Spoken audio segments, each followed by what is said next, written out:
Now this is known, at least by the people that I've talked to, as one of the most amazing shows, and you happen to be the guy who puts a lot of this together. Can you give us a little insight on that?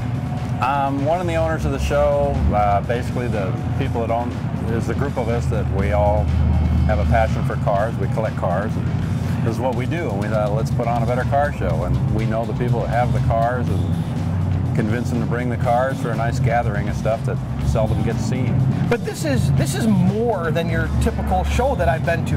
I mean, there's collections here, or I should say there's groups of cars here that never get together. I mean, for instance, behind us, why don't you tell us a little about the Trans Ams? Correct. In '69 they made eight 69 Trans Am Convertibles, all Ram Air 3 cars. We have 6 of the 8 here. One car is missing, rumors that it was destroyed, rumors it was in Canada, rumors it's in Hawaii. Can't find it. Offered rewards trying to find it, can't find it.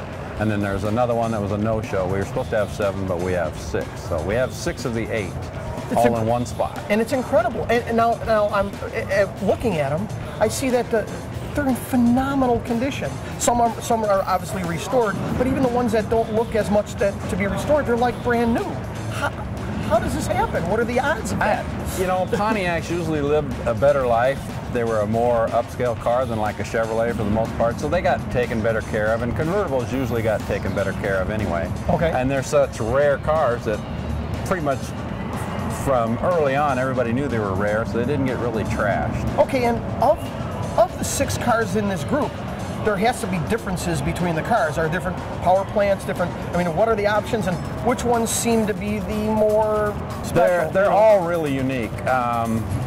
One of the favorite things I like is we have 2 of them here. They have blue convertible tops. They made, I don't know, 2 or 3 that had blue tops. They built 4 4-speeds, 4 automatics. They're all the same engine, all Ram Air 3s. There were no Ram Air 4 convertibles. Okay. Some have power windows, some don't. Some were, I think 3 or 4 of them were invoiced through Canadian.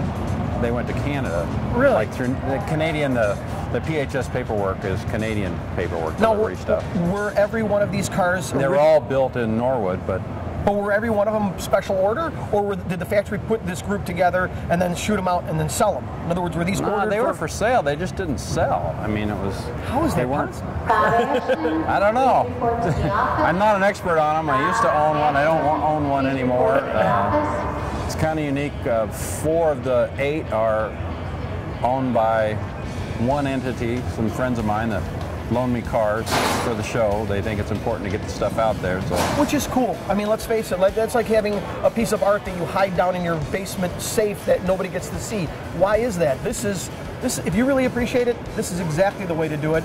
And I wish more of the public could hear your story on cars like this. That would make it.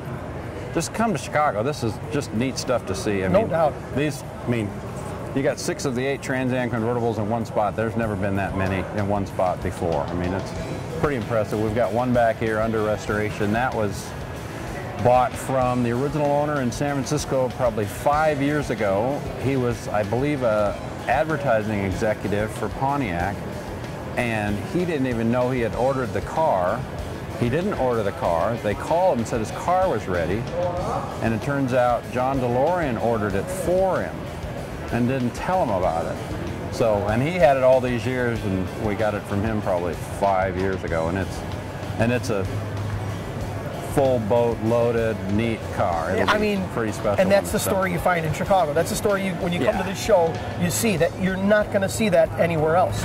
Okay, so now out of the cars that we see here, I noticed that there's one that the top is up on it, but it doesn't seem like it wants to come down. What's the deal with the hard top? We were supposed to have 7 convertibles here. 1 was a no-show.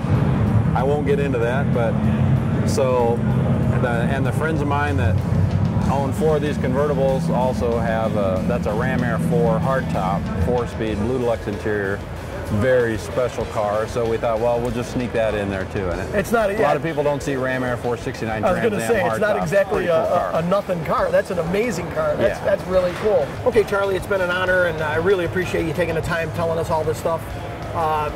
like I say, this is the best show I've ever seen. I want to thank you for it.